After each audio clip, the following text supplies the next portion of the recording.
Maddie's move on. So Maddie's out sick today, so I'm stepping in. And with that, I guess I'll call the meeting to order. Can I get a motion to start the meeting? Motion to start the meeting. Did everybody hear that? Second. Perfect. So would anybody like to read the land acknowledgement?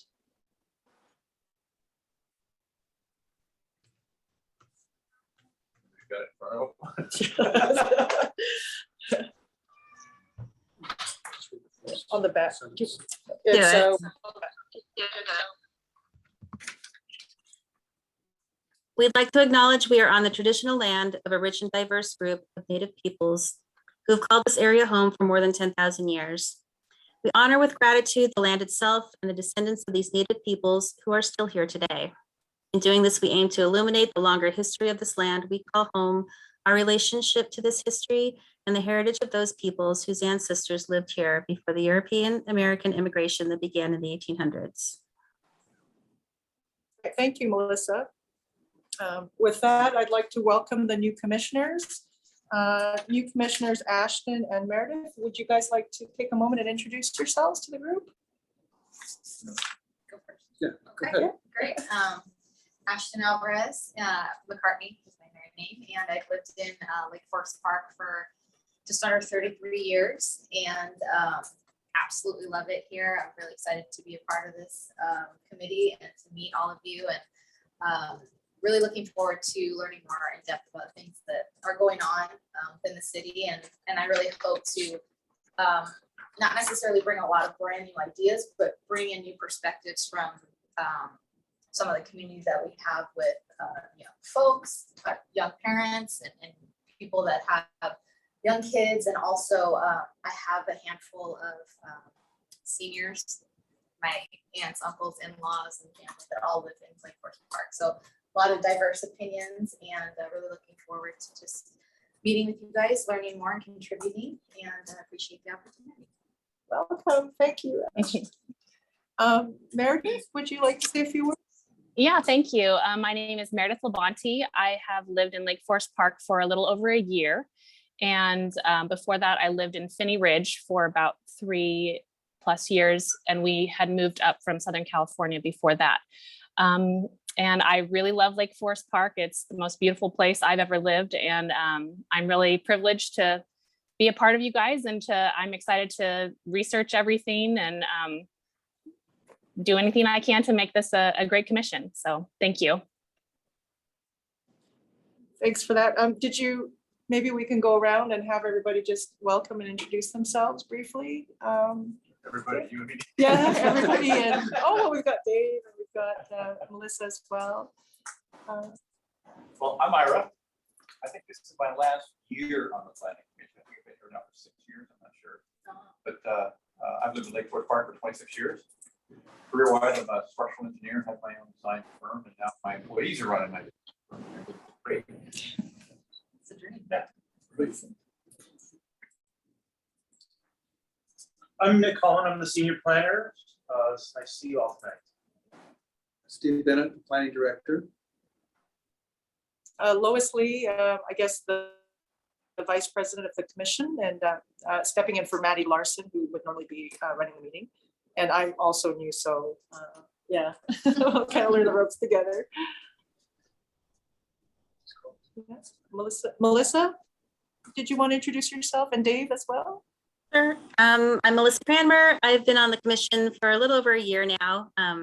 Lived in Lake Forest Park for 6 years. We moved here from Arizona, and we moved here because it seemed like a great place to raise our kids. We have 4, and going through the school systems here, and we love it. So landed in a good place.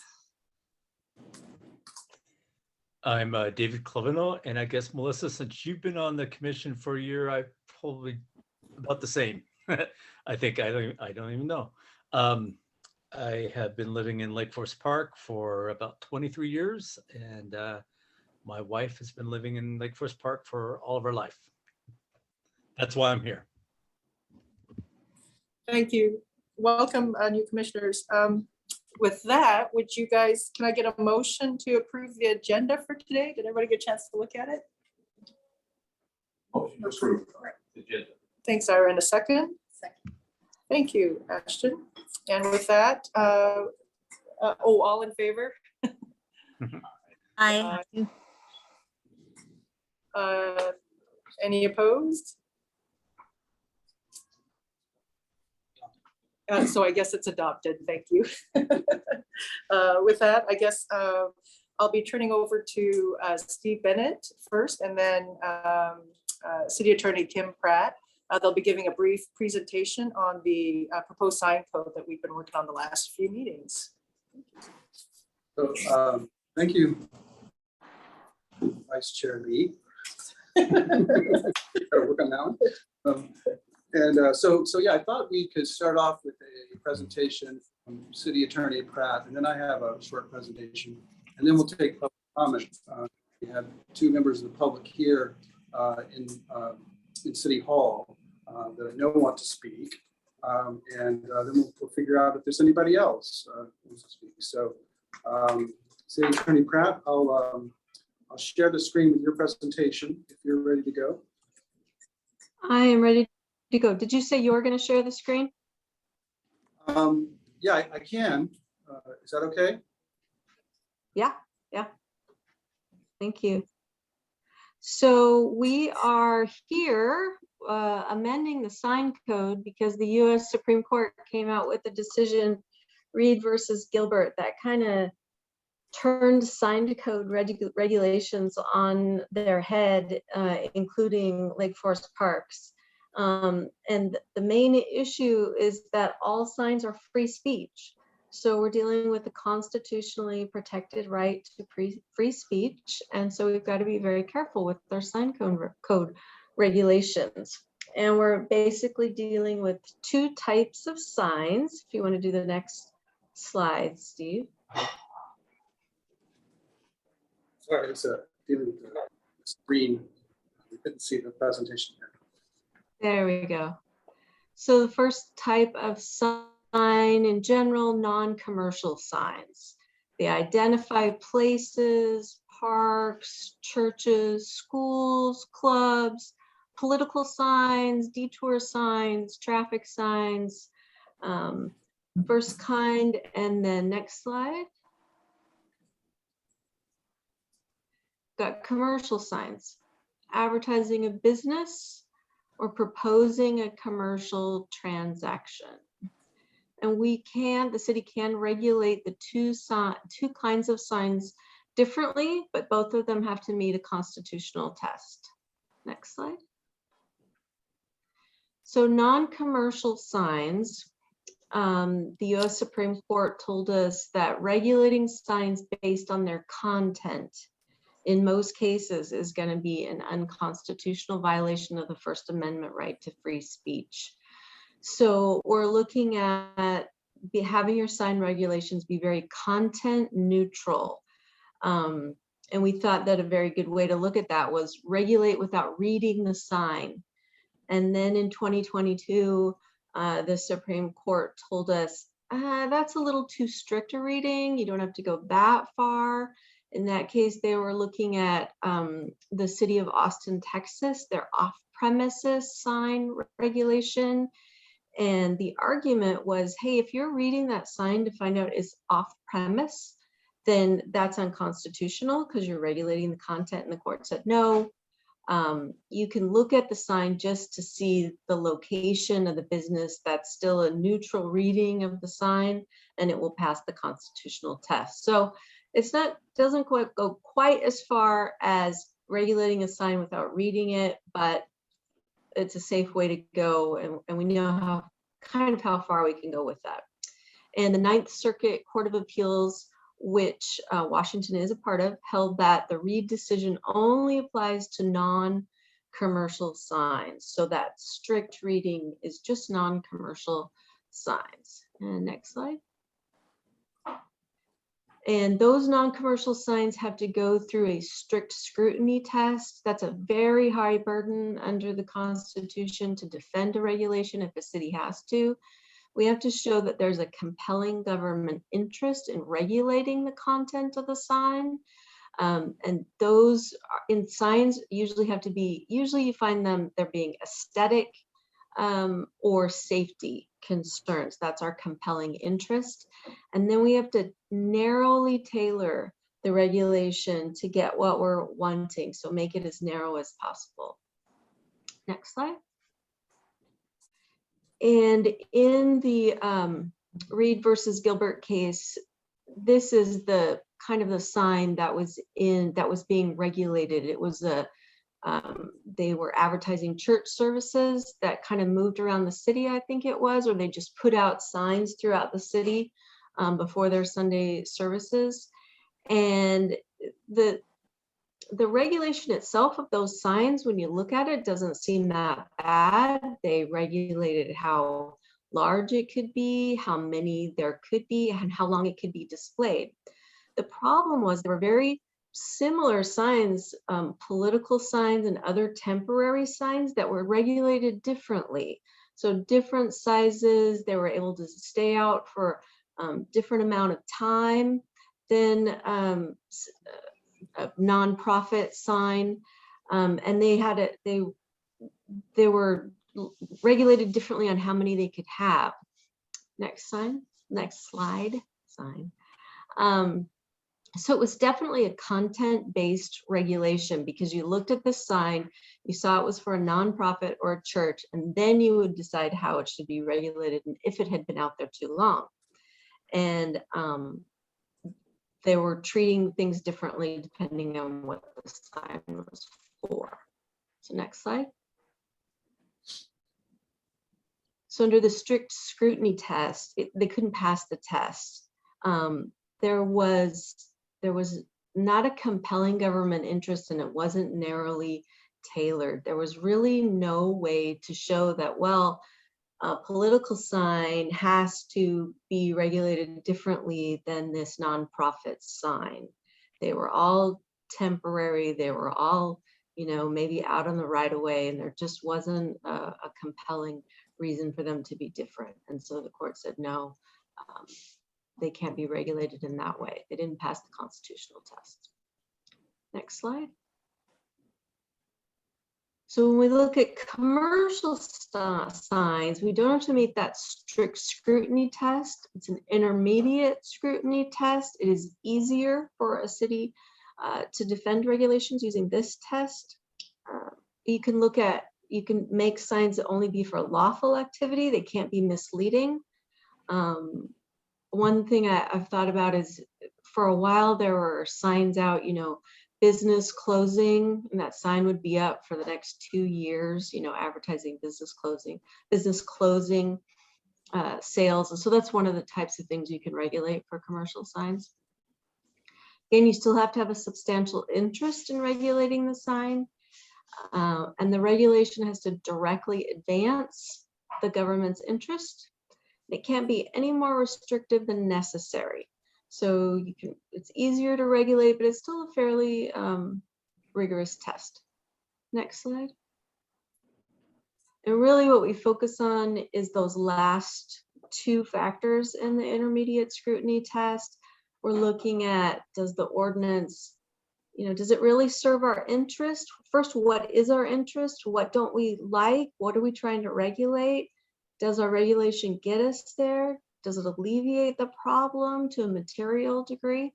Minimal is not going to be enough to pass the test. Is it no more extensive? Is the regulation no more extensive than it has to be? Are the prohibited or regulation signs more aesthetically offensive than signs exempt from our ordinance? Really looking at those kind of things. I think that's is that the last slide? Yep, that's the last slide. Last slide. So just a brief overview that Planning Commission has been using as they've been coming up with the looking at these regulations. Can we meet the constitutional test? I think we've done a good job at making the draft regulations very content neutral, and coming up when they're not content neutral, coming up with reasons and discussing reasons why the city would need to regulate signs in a certain way if they're not content neutral. And that is all I've got tonight. Great, thank you, City Attorney Pat. I just want to briefly summarize what the Planning Commission changes that they've made in the sign code based on City Attorney Pratt's guidance related to those things. So let me share my screen again.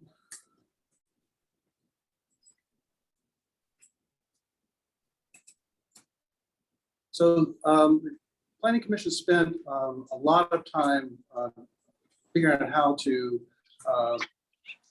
make the temporary signs, or the signs that kind of fell into the category of temporary signs, into something that didn't require regulation of content. So these tables just sort of give you a sense of where they ended up on these signs that are not, they're either like sandwich boards or types of signs that real estate agents put out, those kinds of things. And so they're regulated by zone. And so the first two categories, exempt means signs that that aren't regulated are those that fall into this envelope, that they're 3 feet square per side, they have an area of 3 feet, and they're no more than 4 feet tall. And as long as they're out for less than 90 days, then they're exempt from the permit. And in residential districts, the RM and RS is residential multifamily and residential single family. You could have a sign that's up to 6 square feet per side and up to 4 feet tall. And you have a maximum of one sign, and a 3 foot square sign up to 4 feet tall.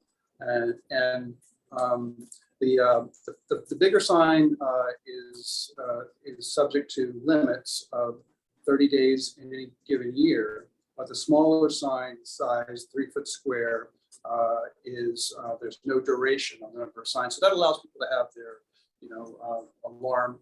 We have an alarm system signs, or whatever they have. A smaller sign that's like a statement sign, like a Black Lives Matter or some that kind of sign. Those would not be regulated. Then in the commercial districts, temporary signs that were permitted signs for the neighborhood business, that's the BN. They would be allowed to have, a 6 foot square sign that's 4 feet tall, maximum of 2 signs, up for 60 days within any given year. So reading these charts down like this. And then CC stands for the commercial corridor district, which is not a lot of in the city, but we still have some across from town center. They're allowed basically the same thing as the BN district, which is 6 foot square size sign, 4 feet tall, maximum 2 signs for 60 days during the year. And in town center, it's regulated a little bit differently. It's a 6 foot square foot sign up to 4 feet tall. You can have, each business can have up to 1 sign at a vehicular entrance and 1 sign at the pedestrian entrance. Those could be up for 60 days in the year. And then we have 2 Southern Gateway districts that are kind of mirror of the residential districts and the town center district. So the SGSF stands for Southern Gateway Single Family, and those are allowed to have similar to multifamily zones where you can have a sign up to 6 square feet per side, 1 sign maximum, and that's 30 days a year. And then 3 foot square signs, you can have up to 5, no duration limit, because this is basically a residential area. It's kind of high density single family with some townhouses. And then the commercial corridor is very similar to town centers, exactly the same allowance, the 6 square foot sign, 1 sign for business at vehicular entrance, 1 sign for business at pedestrian entrance. So that's 60 days during the year. So the other category is signs in the right of way. And so those are they have, all of these signs have some particular provisions to them, but related to safety, but the general size limits are 3 square feet per side and 4 feet tall. And the signs between 3 feet and 6 square feet are also allowed. At any given time, any entity or business can only have 6 signs within the city at any one time. And those are allowed for up to 30 days in a 1-year period.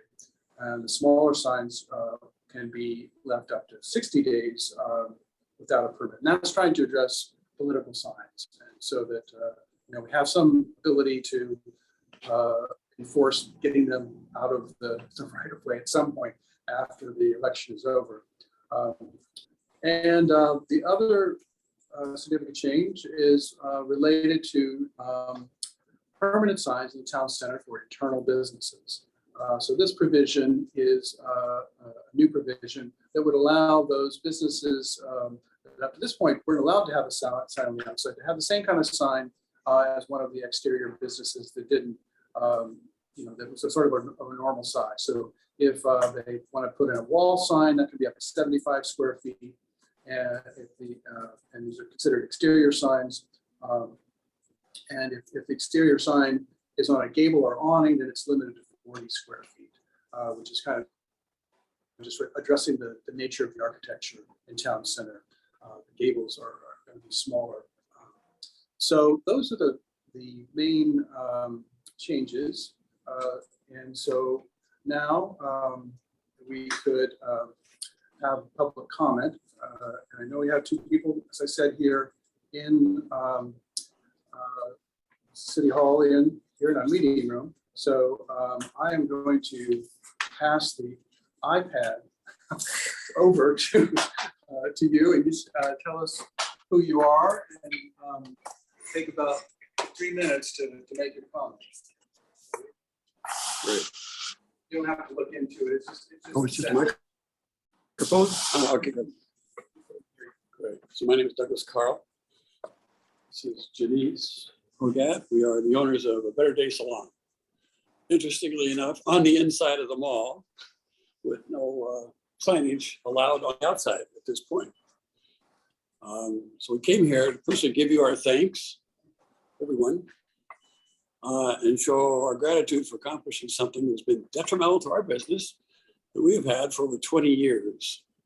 We've talked with council members for 20 plus years about this very issue, and didn't feel very friendly. So we're just really happy that you guys have done some work and it's moving forward. We've held on long enough to be able to get a sign outside. So we still have language, well, let me just read this. The intricate language involved is only one aspect of the painstaking work this is taking. Every word is basically important. You see that. It's nicely scratched out a whole bunch. And new guests still call us as they're driving around the parking lot because they cannot find us. We virtually have no signage outside. So this will hopefully help them find us easier. So I have a couple things, questions. One is, does permitted mean it's a fee-based thing or it's allowed? How is the word permitted? It means we need to apply for a sign permit. We just go through the process of making sure that it meets the. Okay, so permitted is not allowed. It just, you gotta pay. Yeah, we need to. Okay. Okay. So there's one piece that says about a 3 square foot restriction and the height allowance for temporary signage being 4 feet. That's pretty small in like the mall parking area, especially when so many of the plants have grown up now, and unless you're seeing them in the right angle, they're virtually non-existent too. They hide out pretty well. So another piece of that, so it seems to me that will ban the newer type of sign that is more like a wing, or in your definitions, it says an animated sign because the wind can move it. It's the big banners that you see. Some are 10 feet tall. Crazy ones are 14 feet tall, but that's really crazy, my opinion. So just wondered if you could speak to that piece, because it specifically says no. Well, generally, what we want to do is have the planning commission understand what your concern is. They can, when they get into their deliberations, they can address that. So that's the whole point, is understanding that concern. You feel like there should be a greater area now. So I think Exactly. heard that, and so we appreciate your comments. Yes. And, Exactly. I have a comment having to do with one of the discussions that we had with our landlord about obtaining a sign on the exterior of the building, because it is in our contract with them that they provide us with exterior signage, which has never happened. And the explanation given to me. Excuse me, sometimes- could I just say, we can't hear very well out here in the Zoom universe.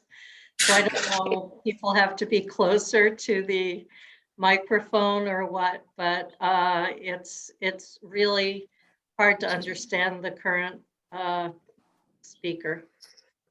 Can you understand me now? Back inside, please. Thank you.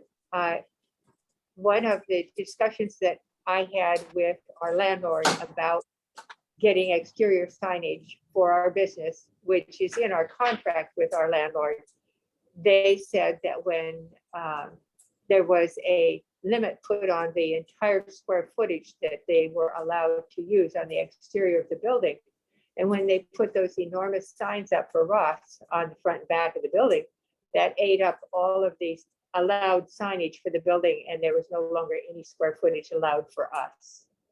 So that is a question that I have. I'll have to look into that. Because they're big signs. They're huge signs. Right, but under the per regulations, all businesses are allowed to have a sign. So one business can't do that. We'll check it out. Appreciate the question. Thank you for your comments. We really do appreciate them, yes. We're working in the dark otherwise without the feedback. With that, are there any other public comments relating to the proposed sign code I changes? don't see any other attendees other than the ones we have here at City Hall, so I could ask for a motion to close the public hearing. Okay, can I get a motion to close the public hearing? Before we do so, if you don't mind, Of course. I just didn't hear the response to the individual's question about the sign, the large signs, Ross signs that that taken over the. Yeah, that's fine. Yeah. Can you hear me? Is this okay, David? Can you hear me? Yes. Now? Yes. Uh-huh. Yeah, so my understanding of the code is that, every business is given a certain allotment of signage on the building. And there are, when it comes to this freestanding signs, there is sort of a shopping center wide allotment. But on the building, every business with this change would be able to have a certain amount of signage, and one business couldn't, take up whatever amount that other businesses would be allowed. So, my basic response is we need to look into it and understand that better. But I think that's my first, my initial thought. Okay. Thank you. Are there any other questions regarding the public hearing comments? I had a question, but I don't know if it should come here or should come later about comments about signs.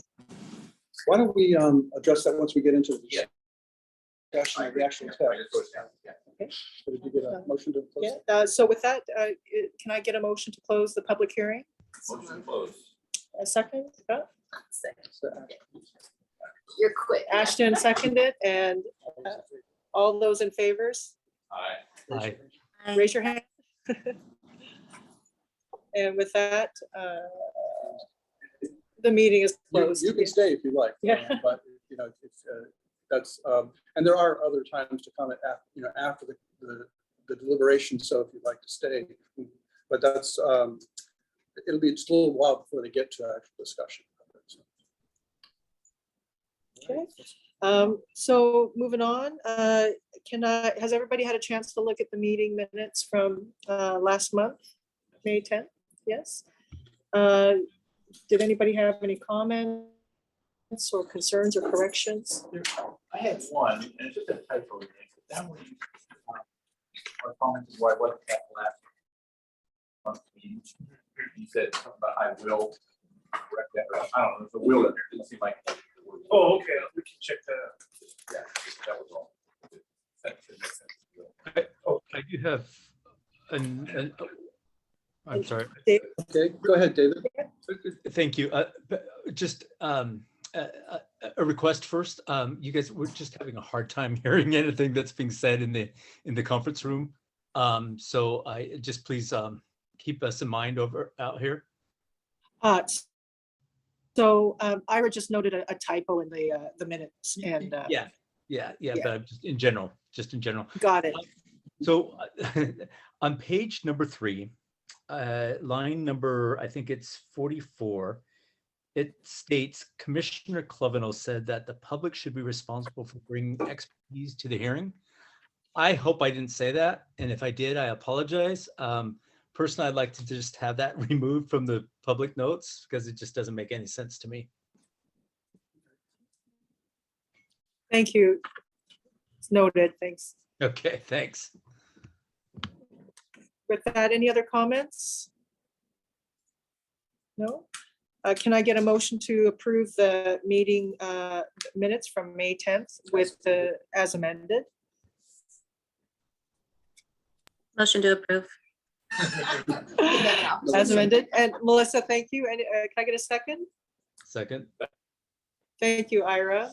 And with that, oh shoot, all those in favor? Aye. And there's something. Any opposed? So it is approved. It passes. Thank you. With that, can we just nail down next meetings and confirm the next meeting for July 12th? If you're not able to make it, you just send me an email, let me know. I know I will be. Okay. So Iris indicated he will not be able to make it. Move this out a little bit so you can hear him better. And neither will I, so I won't be there as well. Anybody else? Teaching.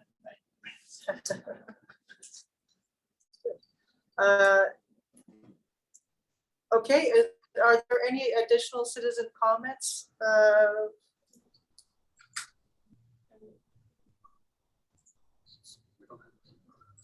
Okay, so it seems that there's nobody else. So continuing on, I'd like to introduce Councilmember Bodie. She's our City Council liaison. Yes, Councilmember Bodie, I turn it over to you for our report. Thank you very much. I look forward to being in the room with you in the near future. So I've been in that room already. We're still, I think, making this system work. So thank you all for bearing with us. I want to thank Ashton and Meredith for joining us and for volunteering to be new members of the Planning Commission. It's very exciting to see people step forward, especially some of our residents who are parents and newer members of the community. And Ashton has been here forever. So anyway, I think it's good to bring diverse perspectives to the Planning Commission. And I think we've done a good job in the city and having a good group. We also have been making new appointments to the Parks Board and the Tree Board and the new Climate Action Committee. So we have a lot going on. I'm the liaison to the Planning Commission, but also to the Parks Board. So I get to have the honor of and the privilege of hanging out with our community volunteers. I wanted to share a couple of upcoming developments with all of you. First of all, I don't know if you got an update on this at all, but I think while I missed the last meeting, you probably didn't. So the council has been starting strategic planning for a new 5-year strategic plan. And we're looking at what our main initiatives should be. Years ago, the strategic plan is what resulted in what we called our big 5 actions. Safe streets, safe highways, town center, those kinds of big areas of opportunity. We still are looking at following through on a lot of those areas. The general headings for our strategic plan are mobility, healthy environment, community vitality, public safety, and accountable and engaged government. So of course, topics that rise to the top of the list include traffic, both speed limits, cut through traffic, all those variety of issues, walkways and sidewalks. How do we improve those, especially because in the pandemic era, people were walking more and making more use of things. Planning for our waterfront park, and trying to do as good a job as we can as council members and city staff of listening to the community and what the community would like to see. We have met to discuss this a couple of times, and 2 or 3 times. And the next steps are that we will develop an actual document that we'll share with the community and take public comment on. The other thing I wanted to mention is another big undertaking is our budget. We have to develop a new 2-year budget for 2023 and 2024. It's a difficult time to do budget planning. This is really, it was challenging to do the 2022 budget updates last time because of COVID, but given the fact that we still are coming out of the pandemic and we have the current economic conditions, I think that the council and the city administrator, our budget director, we're going to be pretty conservative about what we spend money on and what our priorities are. But that's also a pretty intensive public process, and we have to adopt that budget by sometime in November of this year. So we do have a budget and finance committee, if you haven't been aware of it, and the meetings of the budget and finance committee are open to the public. So and last but not least, the Climate Action Committee has started meeting.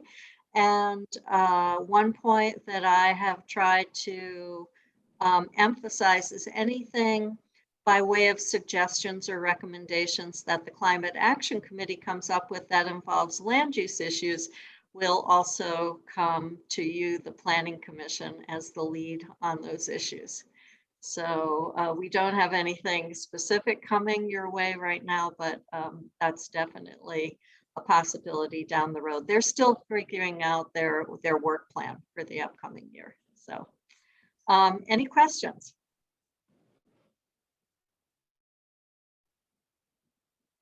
Melissa? Hi, thank you. I just have a quick question. And you mentioned that you're getting ready to start the budgeting process for the next few years. Did Lake Forest Park ever come up with a plan for the ARPA funds that all the cities around here were getting? I hadn't seen anything about that. I know that like Kenmore reached out to Kenmore residents, and I saw stuff from Shoreline, but I didn't see anything from Lake Forest Park. Yes, so we have gotten different tranches of ARPA funding, and we have funded a lot of our community partners who deal with social services, housing issues, and so forth, like NUSA the North Human Services Organization, the Shoreline Lake Forest Park Senior Center, to give you two examples. We've also reached out to community businesses and have funded a couple of community businesses already. The community businesses have to show that compared to 2019, their income has declined due to COVID and the pandemic. And so not everybody has applied because of the difficulty, but we still are working with some of our local businesses to help them get their applications in so we can give them some money. We've also used ARPA funds for ourselves to make improvements at City Hall. And for example, this hybrid system that we have now is something that we've used COVID impact funds for. It may not be exactly ARPA funds in all cases. So yes, I guess I would just emphasize we are funding both community social service and community service partners, as well as our local businesses. Thank you. May I ask you. just a follow-up question on that? Sure. Sorry, Dave. No worries. So how do local businesses, how's the city making local businesses aware that this funding is available? We have actually notified them. Okay. Yeah, so we've been actually beating the bushes because we do Really? want to make good use of this funding. So Okay. it's and the rules from the federal government keep changing. They were very restrictive at first. They've gotten a little bit less restrictive in terms of what you have to demonstrate and what kind of financials you have to provide. So I do think over time, we've circled back with folks to see what they can do. But our city staff has been pretty dedicated about trying to get our businesses what they're eligible for. Okay. Thank you for doing that.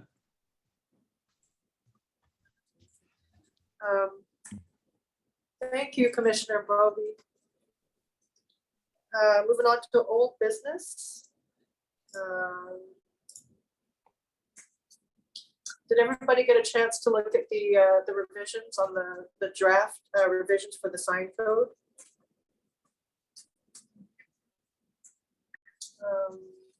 Did anybody want to? I think we beat it to a pulp.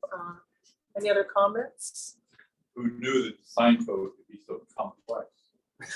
Thank you, Kim, for that. Yeah.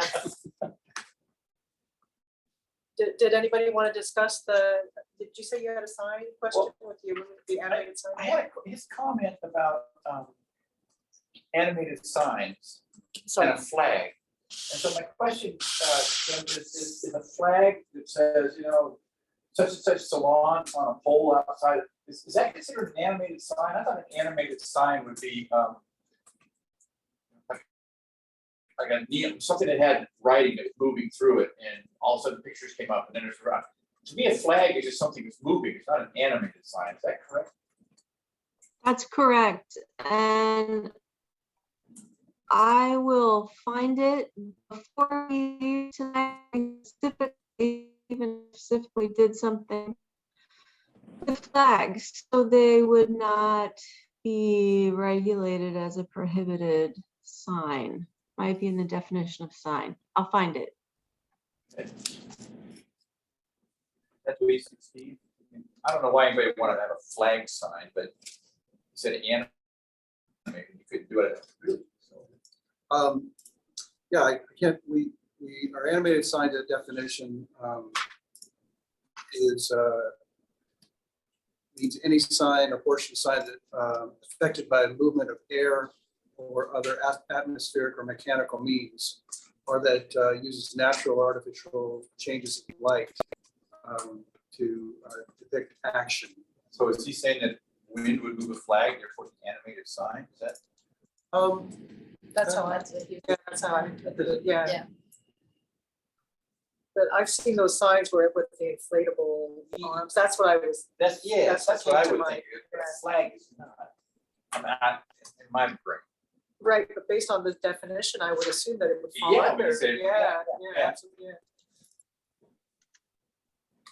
Does anybody have any thoughts on that, or do we want to clarify the language that flags would not be included in the animated signs?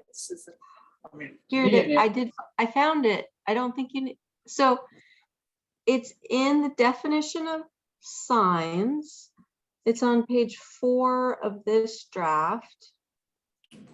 And it says flags, painted wall signs, or patterns which do not represent product, commodity, service, or registered trademark, and which do not identify the user are not signs. So we said flags are not signs. I mean, but if you have written words that advertise your business on what we would traditionally think of as a sign, that's going to be a sign, but otherwise it won't be.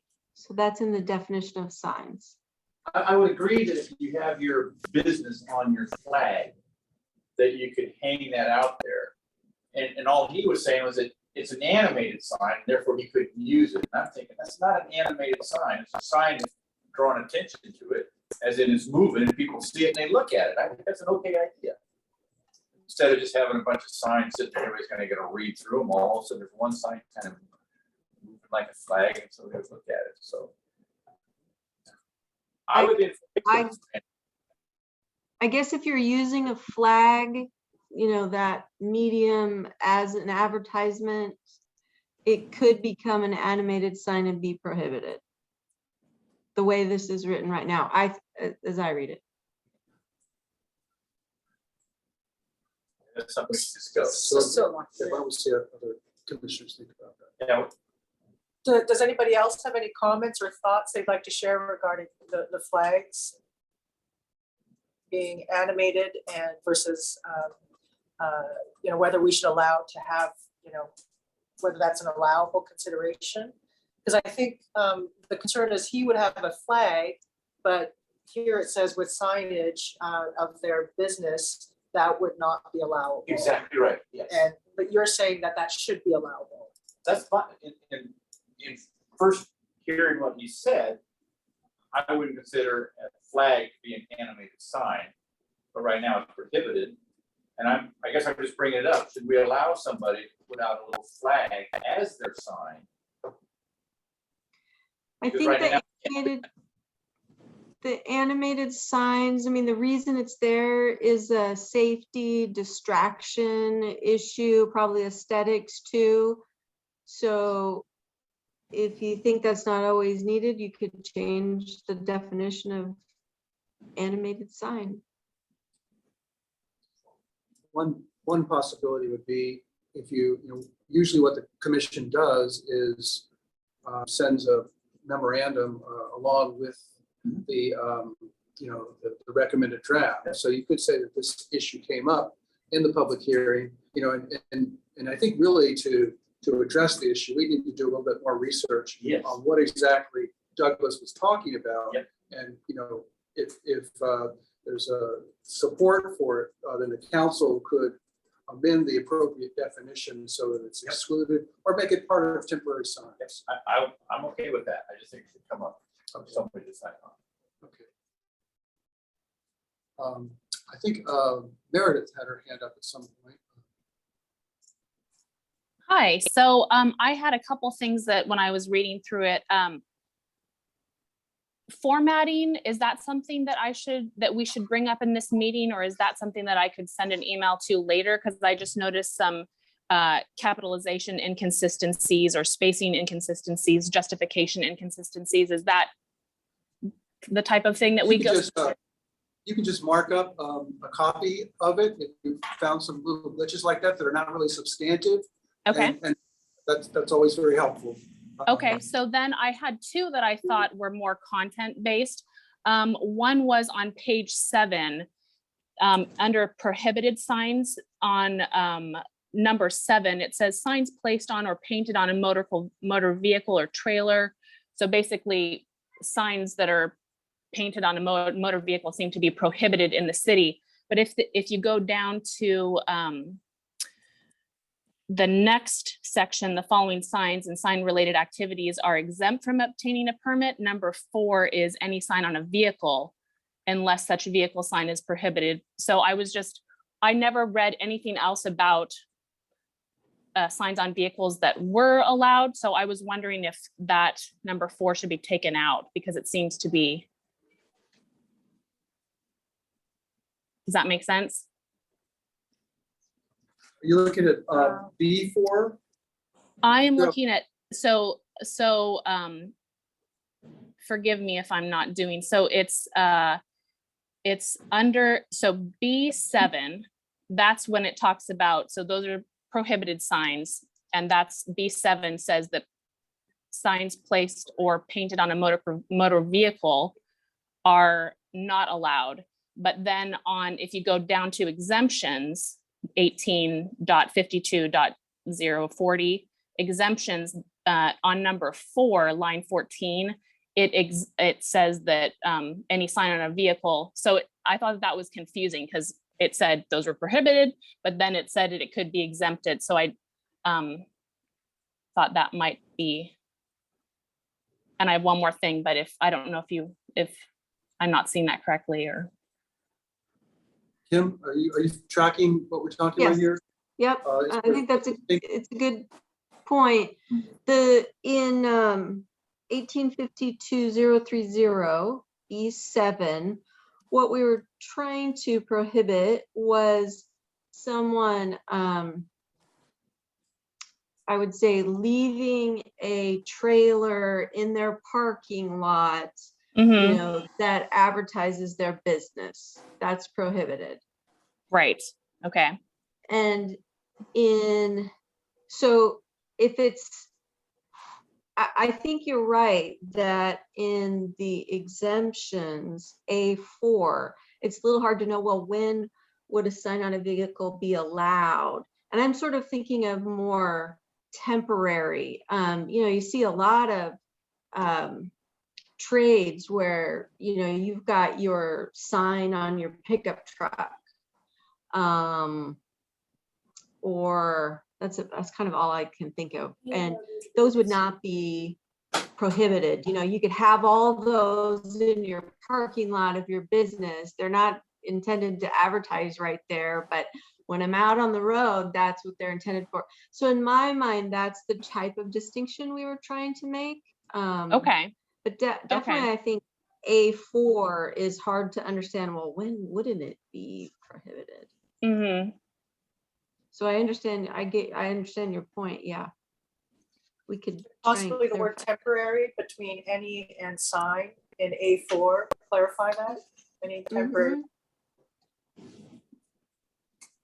Yeah. So you're saying that if, let's say that there was a air conditioning business and all of their trucks that go out during the day are parked in their parking lot, that would those count as signs though, or I wouldn't even think that those would qualify as signs, that would just, but. I think we're trying to show with A4 that that's fine to do, Okay. You're Okay. just in case it became a question, Mm-hmm. Okay. It And seems then, like, oh, sorry. I was going to say, it seems like we really need to work on A7 to make it clear, that it's some vehicle that's predominantly painted, that's more than just the identification of the company.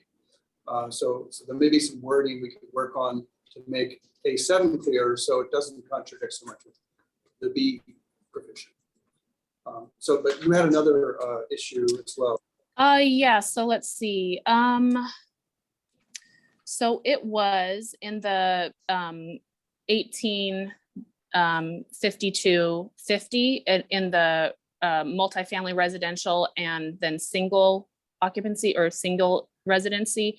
It was under D. It seemed like there was some signage that would only apply to the multifamily households that kind of also the single family.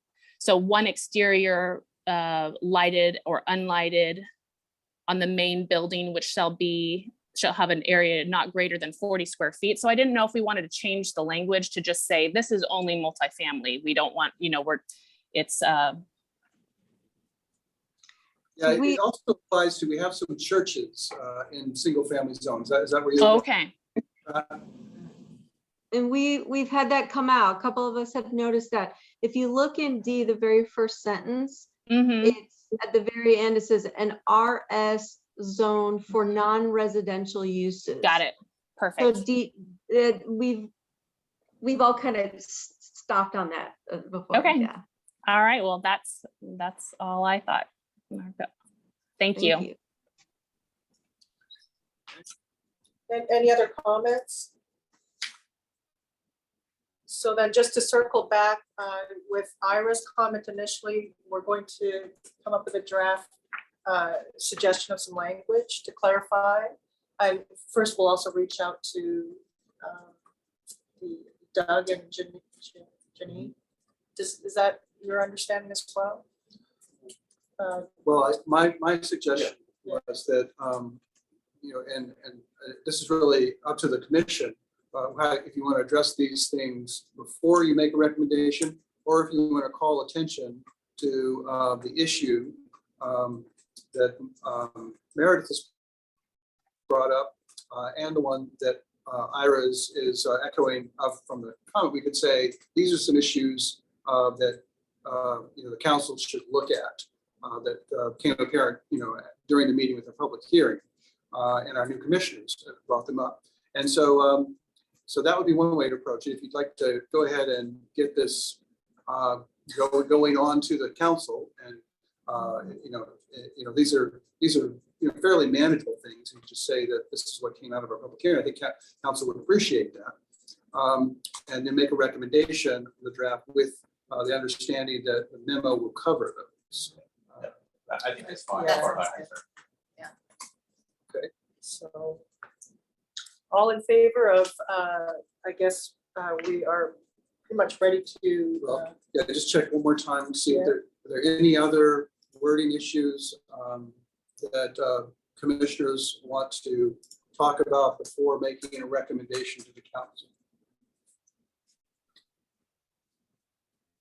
Not, and you can ask for a motion to recommend it as presented with the memo, okay? So can I get a motion to recommend the amended changes of the sign code as amended with a memorandum to the council reflecting the two items? A motion to approve? Oh, I'm sorry, Ashton, yeah, sorry. So Ashton, can I get a second? Second. Ira, second. Thank you. And all those in favor, say aye or raise your hand. Aye. And those opposed? So we see none, so it's approved. Thank you. Thank you all for your long attention to this less than sexy issue.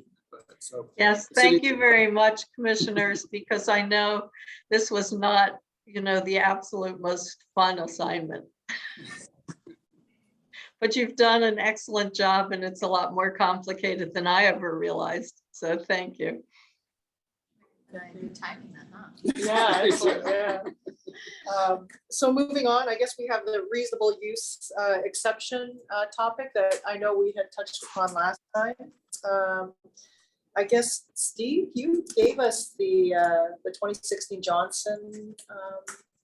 Yeah. Did you want to discuss? Well, we wanted to see, we have some graphics that we could share with you, just to kind of elaborate, what was in that hearing examiner decision that you received via email, and just kind of walk through the process, because talking with Chair Larson, she thought it would be useful for commissioners to understand a little bit more of the process they go through in reviewing a reasonable use exception application and sort of how it evolves. And so I think, Nick, if you're up for it, we can just tag team.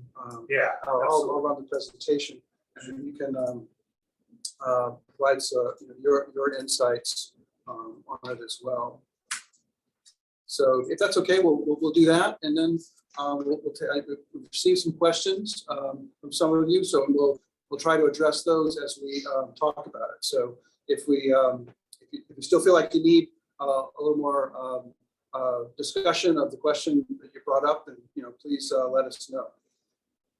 So let's see here.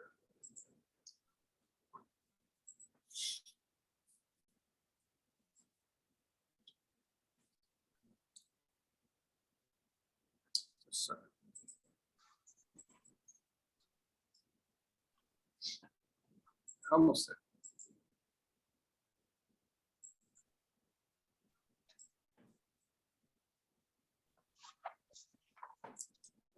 Okay. Get this going there, Nick. What?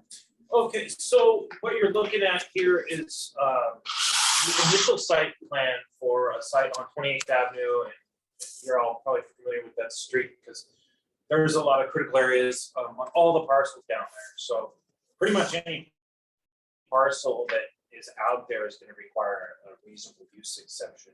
A lot of lots are shaped the same way, which is why we thought this would be a good example for us. So this is what comes in with the initial application. So they're required as part of the reasonable use application to provide us with several things, a survey, among other things, a site plan, obviously, and then their narrative on why they comply with the reasonable use criteria. So before they do submit this, we have interaction with them at the pre-application level. So we try to guide them in that way. But a lot of times when they do submit the site plan, it's sometimes incomplete, sometimes it's pretty good. It just sort of depends on the designer and their capabilities and how they understand our code. So we can get all sorts of things at this level, I guess my point is. And so, yeah, and maybe can you explain why we're looking at a Gordman RUE application here? Just about what's the background on this particular site? Oh yeah, so as I mentioned before, the entire site's been covered with critical areas, and so Gordman was the original owner of this property, and he had a proposal to develop the lot in the manner you see here. And I believe he actually obtained the approval for it, but then it lapsed out because they put a time limit on these sort of approvals. Is that sort of what you're thinking? Right. Yeah. Yeah.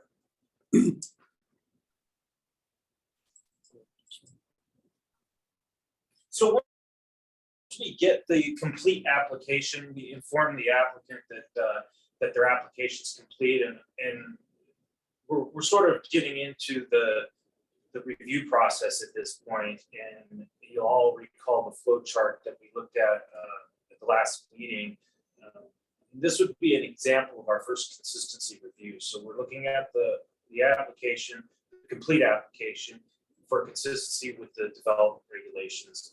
And as I mentioned before, depending on what we receive at the application stage, there may be several issues that the site plan has to rectify before it can become compliant with the regulations. So we'll send them a comment letter like this, and this is an example of the comment letter that was sent to the Gordman property owner about their design. And so you see in the bullets there are several comments that we're making to them, telling them to revise their design based on a set of regulations. So we always want to have, when we're drafting these comments, we always want to identify what the problem is, direct them to do something, and then state our authority by way of the code citation. So this particular letter was sent a long time ago. So right, but the comments are pretty typical of right. So usually the issue is you haven't addressed the criteria of, is this the minimum necessary to get reasonable use of the property? And, or sometimes, they haven't identified all critical areas that we may know that there's something else out there, like maybe in some cases, like along 28, the ditch, the drainage ditch is actually a street. So we may point out something like that. And another issue that's being brought up here is that the drainage system, they may, block at what our engineers are saying should be done to have least impact on the property. So pointing out that, why can't you do this type of drainage system to have the least impact? And mitigation is always an issue that, that we're dealing with, because, we want to make sure that the impact, the mitigation is commensurate with the impact on site. And some sites it's really, really hard to achieve that. In the end, we're probably going to leave it to the hearing examiner to decide, because he's going to hear it from us, the staff, and from the public. And he, needs to, he'll let the applicant know if he needs more information. But sometimes, if we really feel like, they're not going far enough, the code allows us to ask for a peer review or to require a peer review. So we get another, in this case, it's wetlands, steep slopes. We're concerned about the wetland mitigation. Get another expert of that type to go in and say, if they think that this is a reasonable level of mitigation for given the impact. And so we probably would do that before we get to the hearing. So we'd have the hearing examiner's exhibits to see, as you saw in the report, he's referring to all these exhibits, sort of like a trial judge might, because what we want to do is nail down, when he gets to that decision, this is the site plan that needs to be implemented when you start construction. So what do we have next? Yeah, and like Steve said, a lot of times when we use the peer review system, we're looking for an unbiased opinion on the design. So, we have the applicant's opinion about how they want to build it. We have our staff's opinion on what we think should happen based on our experience and the regulations. And then the third party review sort of clarifies those two opinions and provides perspective. So that's sort of the way I think about it. Can I, who selects the third party? Who selects the third party? It's up to, staff, me and Nick. Just to, We have a list Okay. that we have a contract with like peer review company, private engineering companies. Yep, Yeah. third party. Yeah. Yep. And so sometimes, if our engineering firm, if they don't have the right kind of expert, they can contract with someone who can meet the needs for that particular type to address the issue. So, and the applicant is required to pay for that review. So what we're seeing here is an example of a drainage report. And one of the comments in the previous letter was to provide a detailed drainage study. And so this is sort of an example or an excerpt of an example that we would get explaining how the design complies with the core requirements of the King County Stormwater Manual. And we have staff contract engineer company Pace and civil engineering firm to perform our drainage and utility and infrastructure reviews. So they would look at this memo and decide whether or not it complies with the stormwater standards and the road standard. This is the applicant's memo. Right, Is that I should correct? clarify, yeah. This is what they provide to us as part of their application. And so this is also something that we see with the application. They're required to provide their justification on how they comply with the criteria for reasonable use. And you see, it's kind of hard to see here, I apologize for this, but at the very bottom of the left-hand screen, you see these handwritten remarks, and they continue on to the upper right of the second page there. And just by looking at the handwritten remarks and the size or the length of them, you can tell that those responses are completely inadequate. And we identify this during our review and tell them to, either expand on or provide more detail, however, whatever they need to do to show us that they comply with the criteria for reasonable use. Because we want to be completely prepared when we go to the hearing, and we also want them to understand that they're going to have to testify on their behalf, and that the burden of proof is upon them to demonstrate that they meet these criteria. Right, and I think that's an issue that came up in the last discussion is, isn't the city staff kind of working as the agent for the applicant? And so, if this is where the applicant is with his responses to the main criteria, then the application's going nowhere. We're not going to write this for him.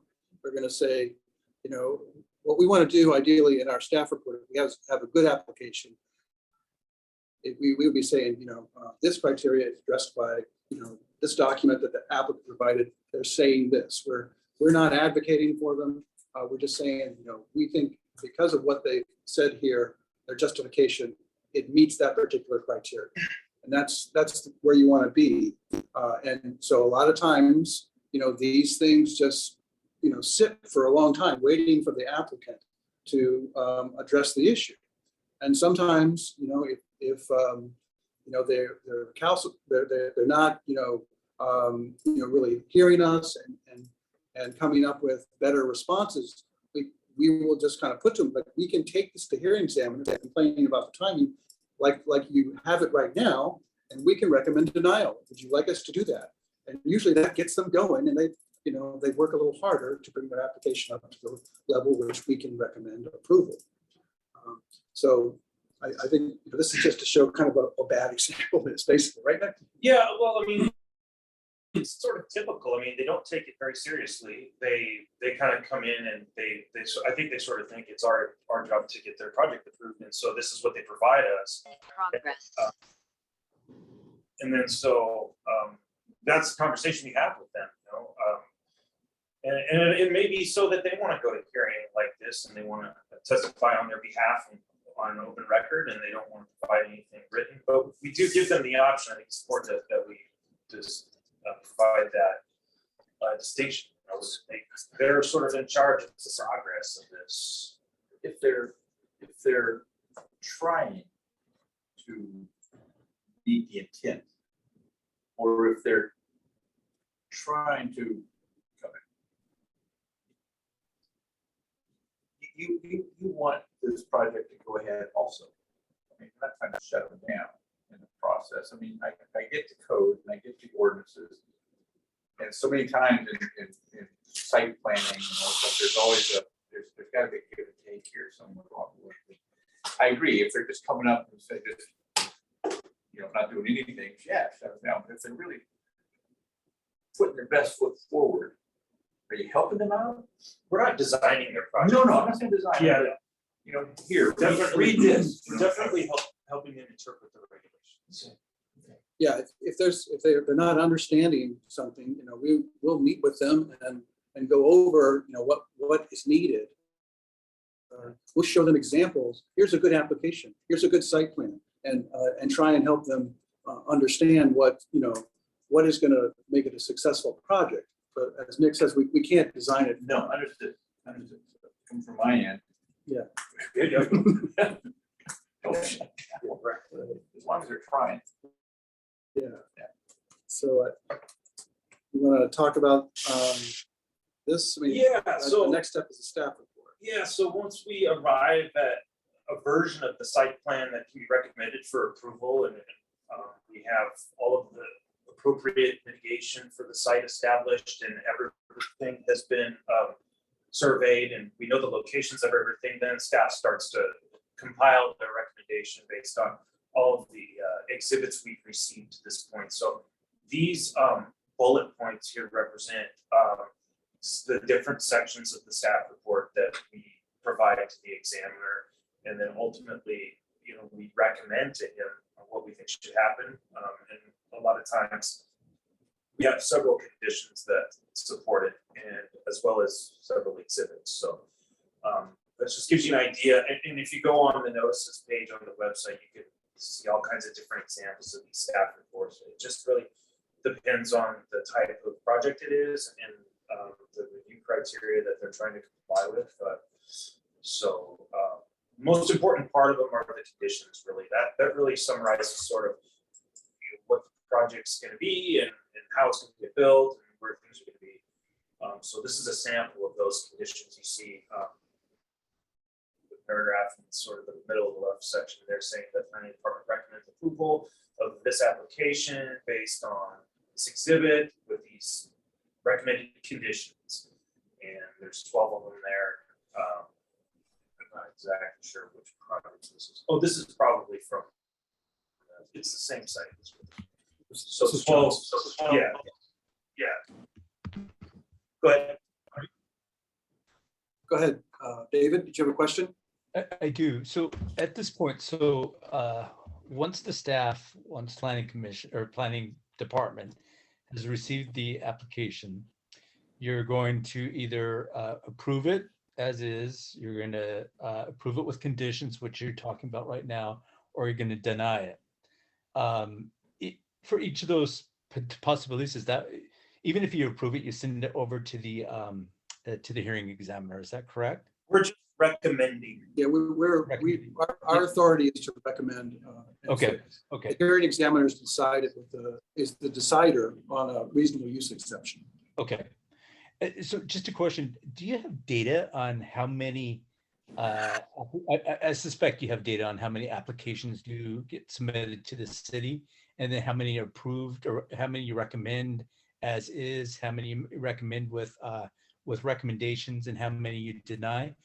You all keep track of those numbers, correct? Yeah, at the last meeting, we distributed a table that shows pretty much, in one page, all of the reasonable use. Okay. And so, you can assume basically if it gets to the hearing examiner, we're generally recommending approval because Okay. they just flounder usually if we can't recommend approval. Okay. Okay. Sorry, Meredith and Ashton, are you guys kind of following what's happening with the reasonable use? I just want to make sure you guys were. Yeah, let's just stop the share for a minute just to give Yeah. everybody a chance to. Yeah, so, this topic came up a little bit ago, and we started just kind of looking at properties that are in critical areas, for example, or would normally be deemed highly regulated and not deemed developable for, say it's in a wetland or on a steep slope. But I guess a landowner has a right to legally develop on it. And so this is the process with which they undergo developing critical areas, for example. So that's just the background of it. Mhm. And so we're just reviewing the process. And Yeah, thank you. very familiar. Oh, good. Oh, Yeah, good. yeah. Okay. Yeah. Any other questions at this point? I Okay, did have one question. So the whole point of this process is to avoid regulatory taking, correct? Because if they can prove that they don't have any economic use for their property, then it'll be taken, right? And who pays for that? Like what's the process and how often does that happen? Kim, would you like to address that? I mean, I can just say we have had a situation where we've been taken to court because we didn't reach an approval or denied something. So, but I mean, in your experience, City Attorney Pratt, have there been ones where reasonable use ended up in a lawsuit for taking? Yes, it's usually the last one I was involved in. They applied for a reasonable use exception. It was denied because the city felt they had already made a reasonable economic use of the property. That case did go to court, one to appeal the denial of the permit, and then also to ask the court to say this was a regulatory taking and they needed to be compensated for their lot, which the city would have been the entity paying for that property's value. In that case, the court agreed with the city, but it's not always the case. Thank you. All right. Just had a couple more slides to get through. We're going to talk about the hearing examiner's conditions. And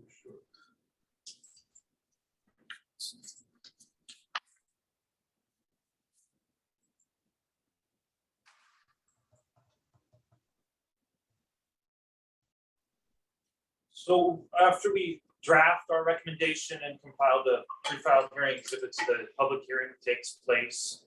And, you know, each party provides their testimony in the public hearing. The examiner has turnaround time to issue his decision. I think it's typically 10 days. He'll issue his decision with these elements in it. And, you know, basically there's a lot of legal framework and findings of fact and conclusions that he draws.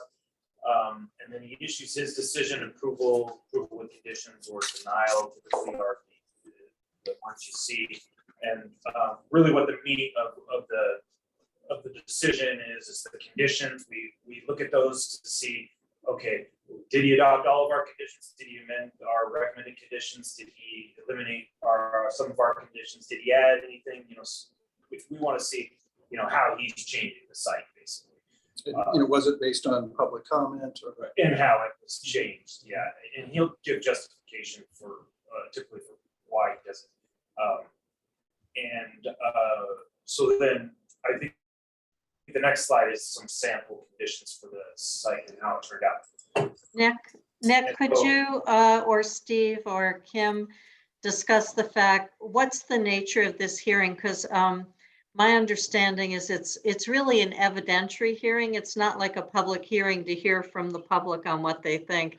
It's something where if you're a member of the public and you're appealing this, you have to actually provide, you know, evidence basically that a hearing examiner could rely on as part of the findings of fact. Yeah, this particular hearing is an open record public hearing where the public can testify as well as the applicant and the staff. So this is where the examiner gets his information to make his decision, and anything that would get appealed would be after the decision's been issued. Right. But I would agree with Councilmember Bodie. He's listening to the members of the public, you know, make their comments, but in his mind, he's looking for information that's helping him decide on the criteria. And so he's using your comments, which may be made in very layperson terms, but he or she or whoever we have as a hearing examiner for that one is very experienced and can turn that into, what did I just hear in terms of the criteria that I have to base my decision on?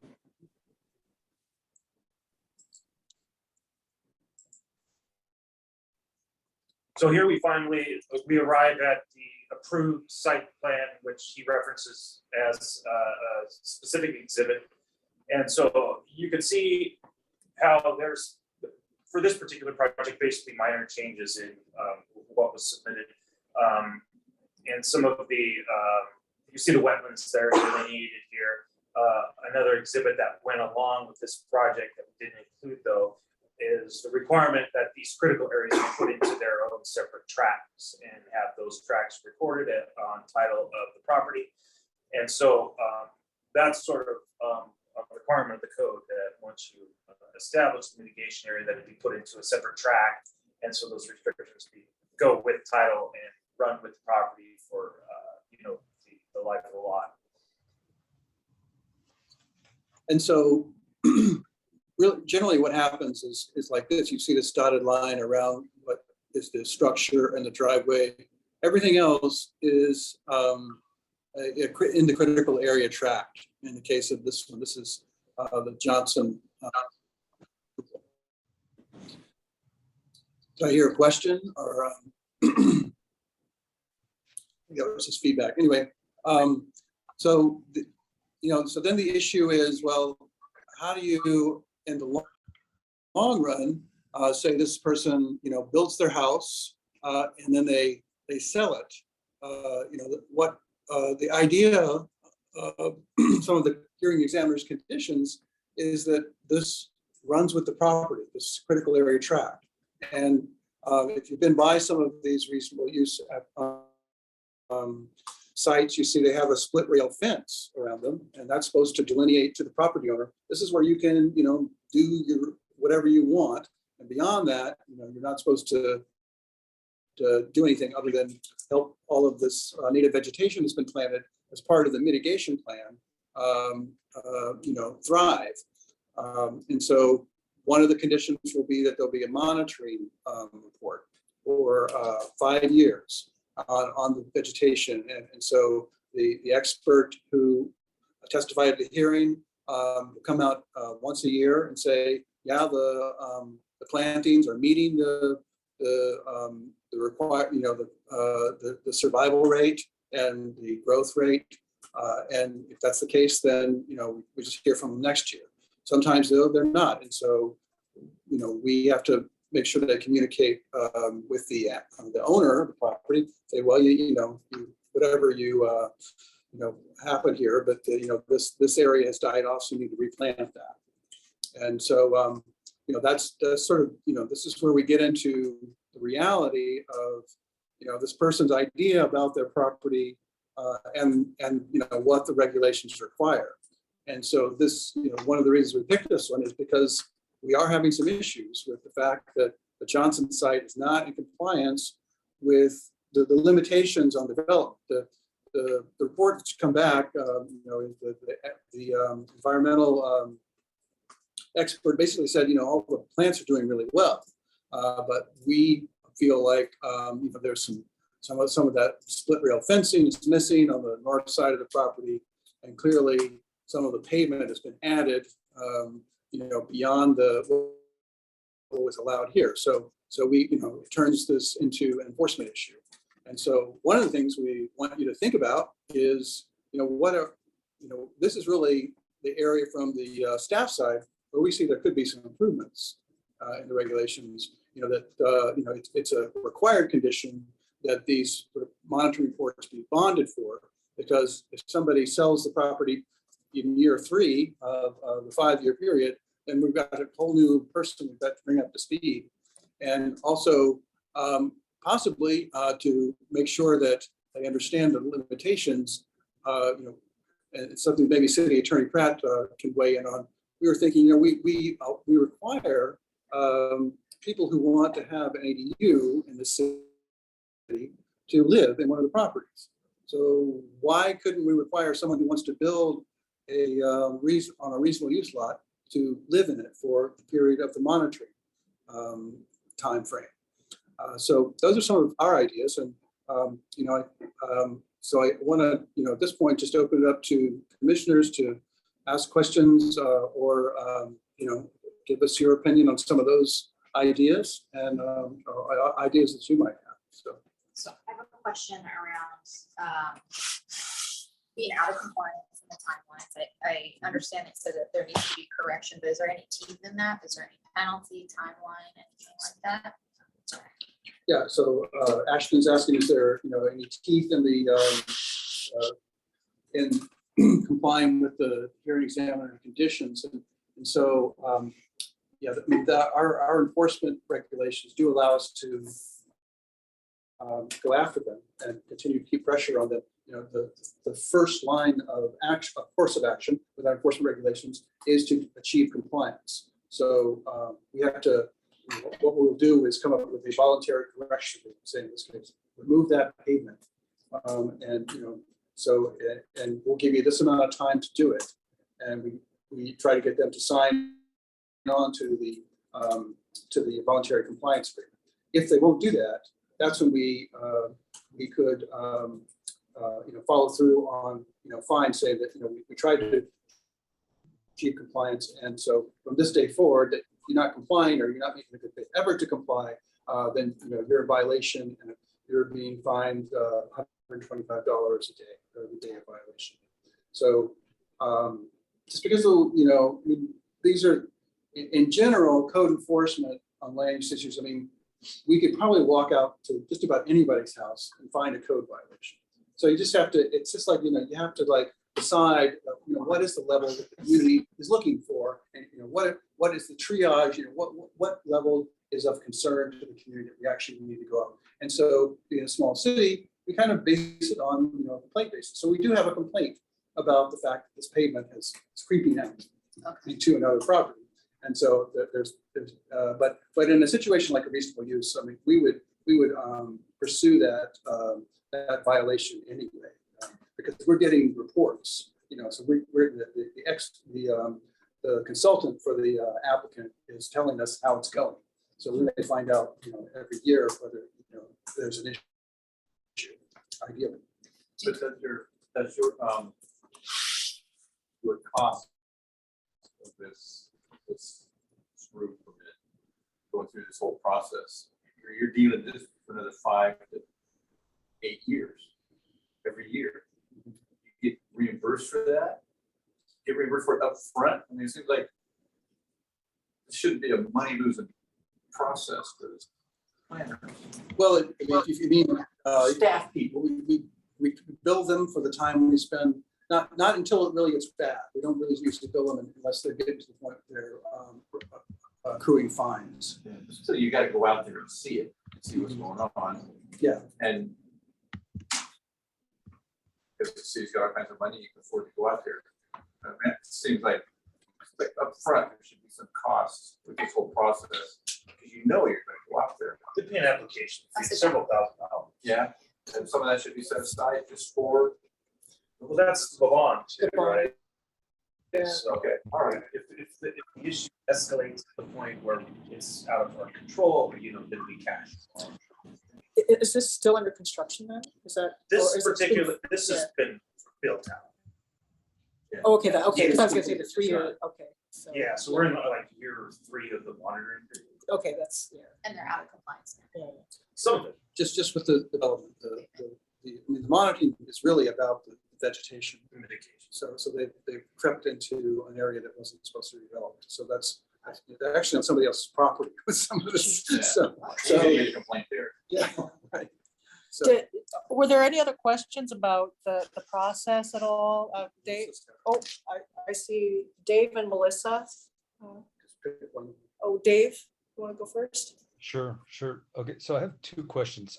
First of all, I appreciate, Mr. Bennett, that you've recognized an area, you've identified an area where the commission could, explore and make a difference. But before we delve much farther into the downside of our UE process, I just want to back up a moment to the beginning of the process with a question. And I'm looking at my notes. So what I'd like to know is, you have your code, we have code. I'm just thinking about a situation that happened to a property that was being developed close to our home a few years back. The site map was submitted to the city. The REU process had been initiated. But what was missing on the site map that was submitted by the potential developer was that the developer didn't identify all the wetlands that were on this piece of property. And it required that the public, that the neighbors, me, helped identify the wetlands that were actually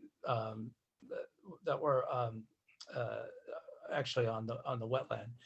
What I'd like to know is, how does the city confirm that the site map, that the information that the developer, that anyone, neighbors in the community is submitting is correct? How does this planning department confirm that information? well, that's why it's a public process. If the code says clearly that the applicant needs to identify all the critical areas on the property. If they don't, then that's why we have a notice of application. We've got this application. Does anybody have any comments about it? And so it gives the public the opportunity to say, hey, did you know that there's this wetland on my piece of property that the buffer might actually go over onto their property? And the critical areas regulations do not recognize the boundary, the property lines. It's just like, if the wetland's over there on their property, but the buffer comes onto your property, then you have to honor that buffer from the other wetland. So that's part of what the public process is about. But we have a lot of, reference maps that we use to make sure that, that the surrounding area is taken into account. And it's not perfect. Sometimes it does require the public to say, hey, I know I have a wetland on my property and it creeps onto your property. And so that's what the public process is about. I would add too, if there's a question, then it can be the city can hire that wetland of an independent wetland expert to go out onto the property and see if they agree there is an additional wetland. What is the class of that wetland? So. Yeah. So just a follow-up question. I think I want to address this with the commission overall, because I think that one of the experiences that a lot of people have, speaking for myself personally, 20 years ago when this was happening, is that I didn't understand this process. as a community member as a new person coming into this community, there was a steep learning curve. I'm just looking at how can we assist the community, our neighbors, in understanding this process. So I don't think this is a question necessarily for the planning commission the planning department to explore, but I think it might be something for us to explore so that it helps, so that we assist, provide some sort of process understanding of the process. So we're talking about this, but how about individuals who are coming into this process for the first time, who might be seeing a development happening and they're concerned about the wetland that's on their own property, for example. So I just want to put that on the back burner, but come back to Mr. Ben and to your presentation. Okay. I think Melissa had her hand up.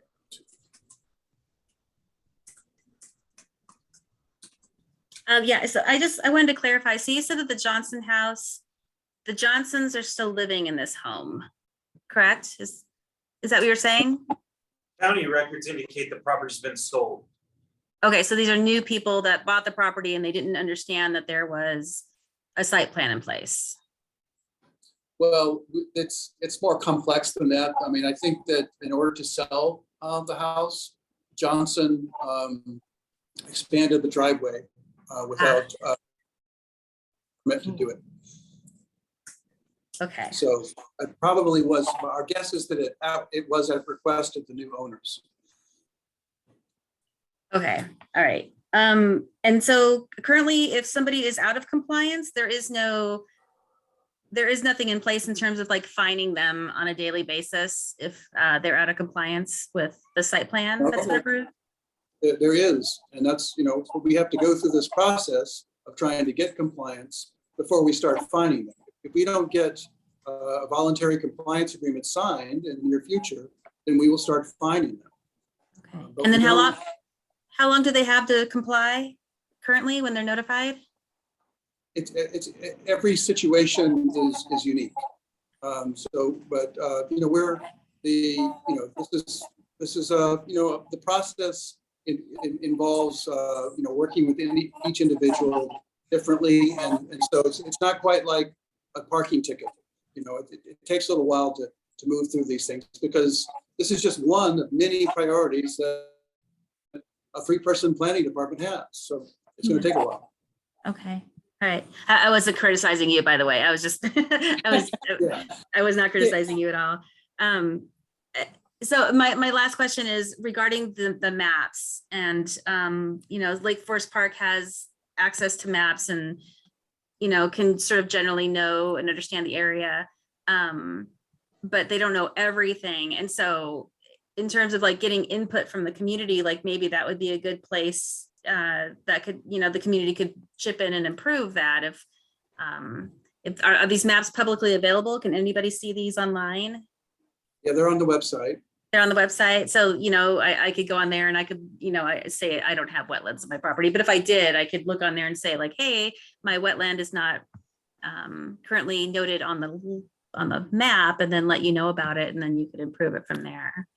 Yeah, it's, usually what we wanted to have is someone actually go out and flag the actual boundaries of the wetland. So what we do is as these kind of applications come in, we update our maps with the flagged wetlands.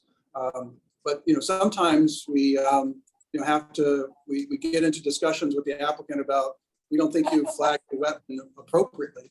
And so we end up going out there with an arbitrator to flag the wetland more accurately. But it's hard to just say, oh yeah, I think there's a wetland out there, and we should have that on the map. But anytime somebody is going to develop, you're going to, the requirement is they're going to come in and map that wetland, and that begins to trigger the process of updating the reference as well. Okay, all right. Thank you. Can I just make a comment kind of to both Melissa and Dave's comment?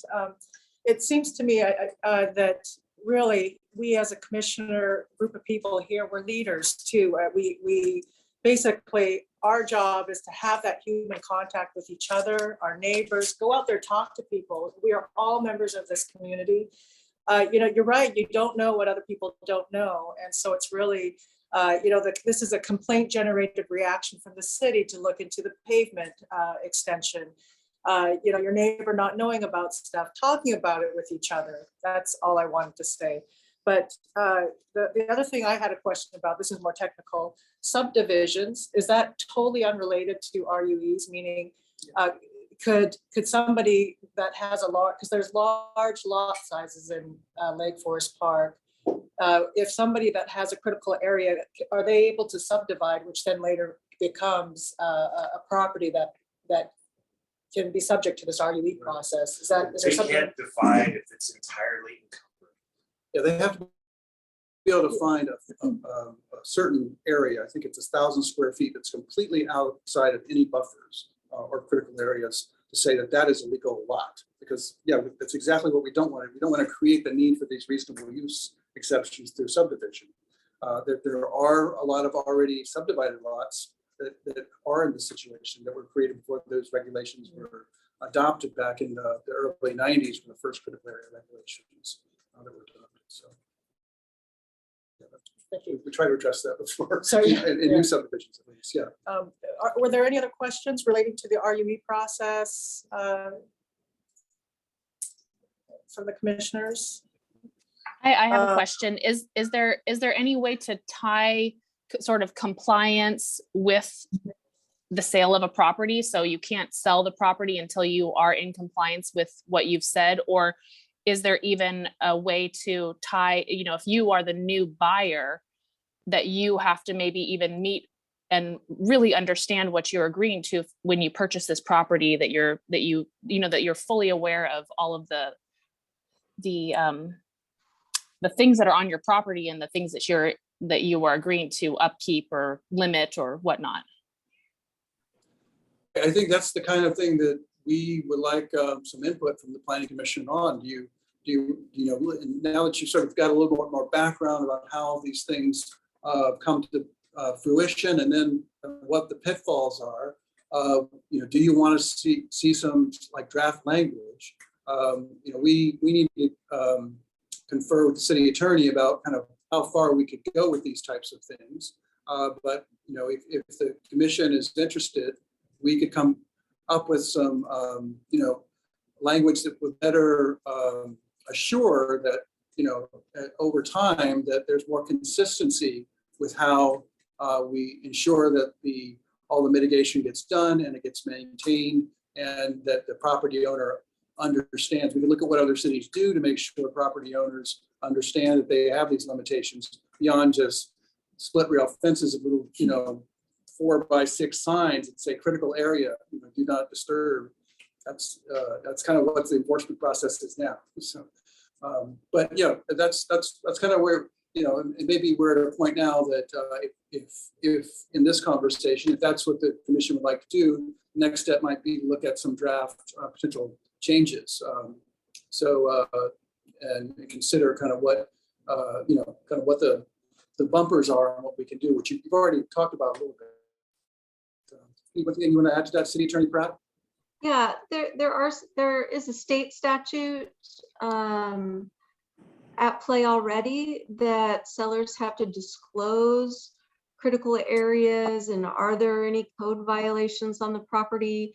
And so, but that is a civil matter, you know, that's a dispute between the buyer and the seller. So we'll leave them, that buyer and seller, to fight over who has to pay for the fact that this pavement has to come out, and I wouldn't have bought the house if that pavement wouldn't have been there. We'll leave that between them. But there is that state statute does require those kind of things to be disclosed. Then,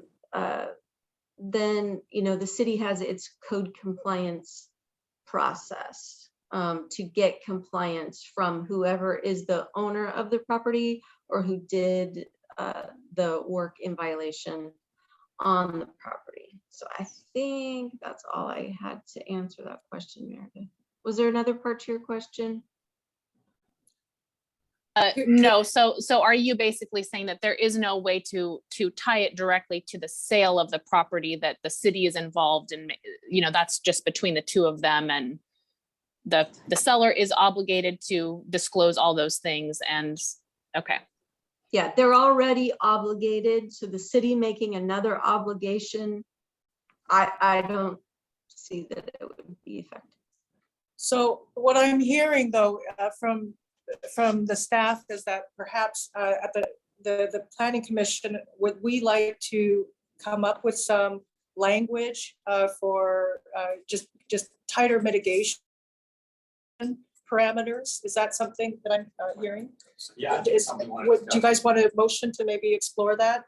Give Steve the We don't need a motion, Request just consensus. or consensus? Thank you. No, I think we do. Does that sound like a reasonable thing that, okay?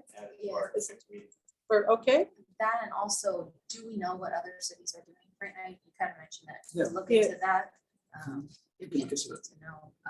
But absolutely, I think there should be, again, more teeth in it. I think so.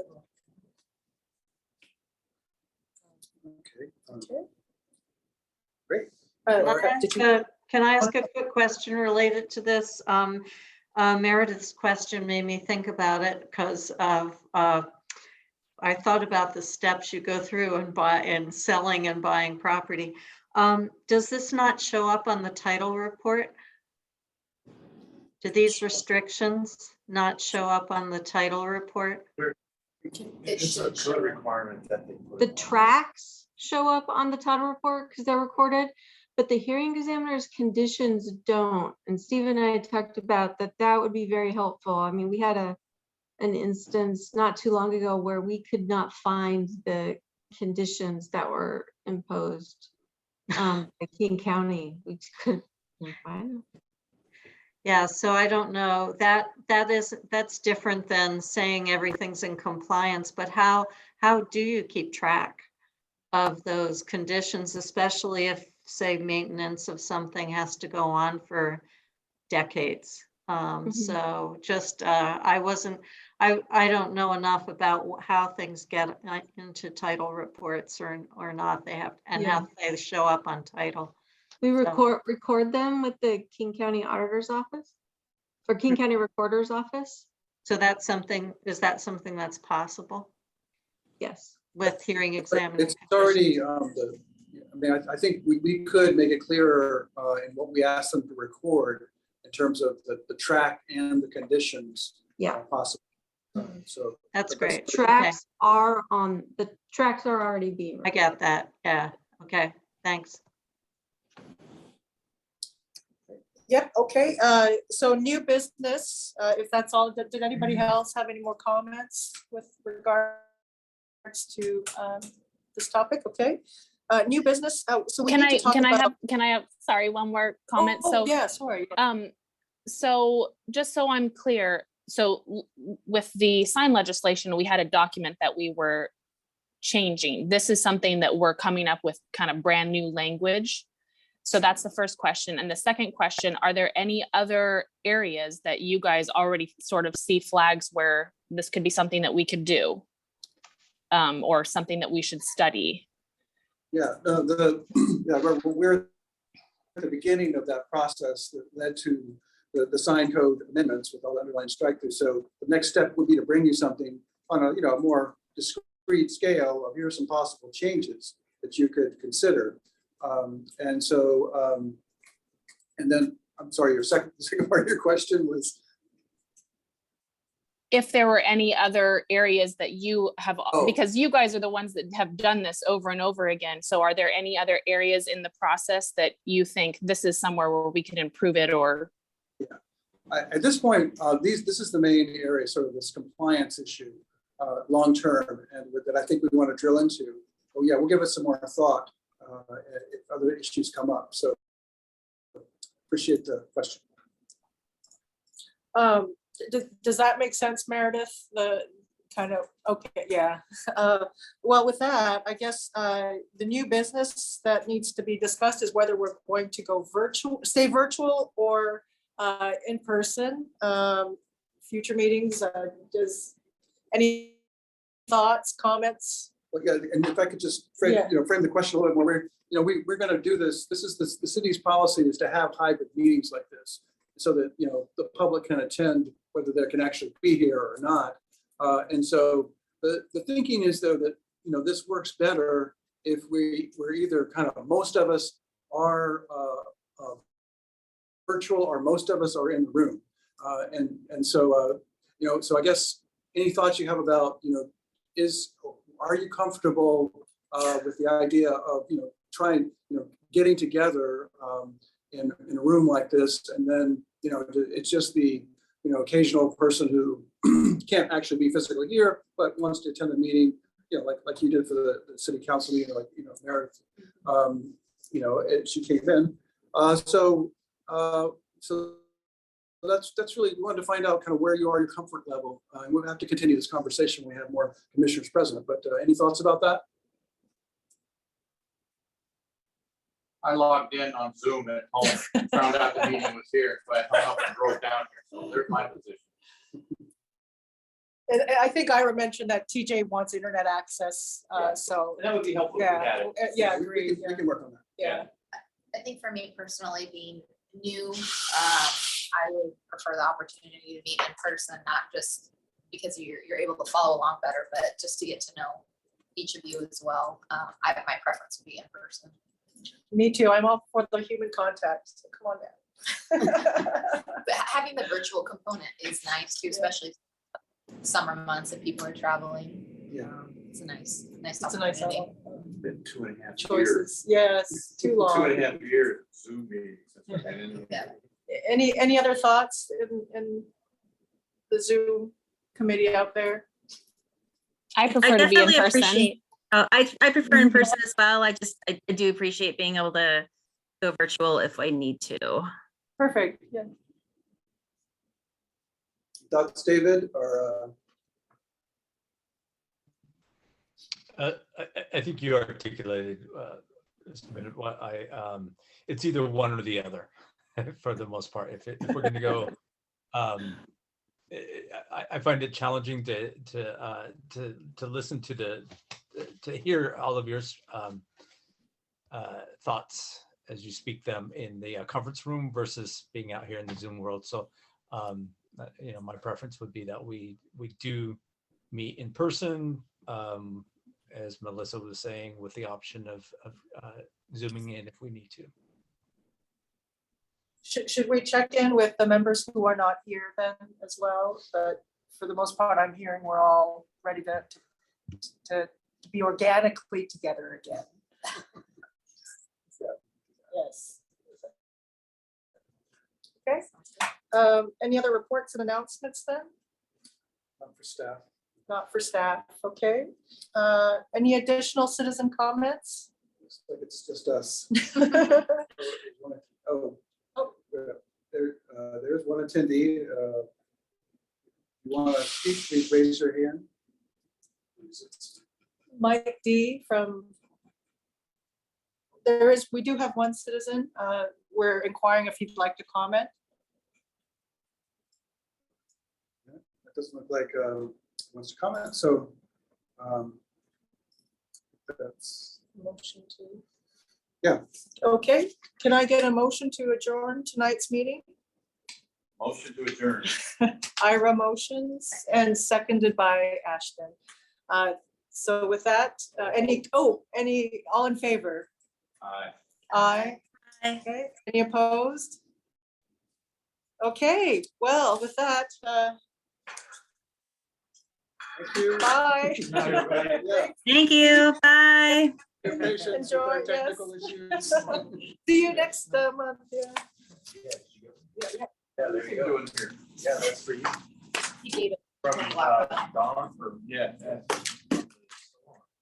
We have, since you're in medical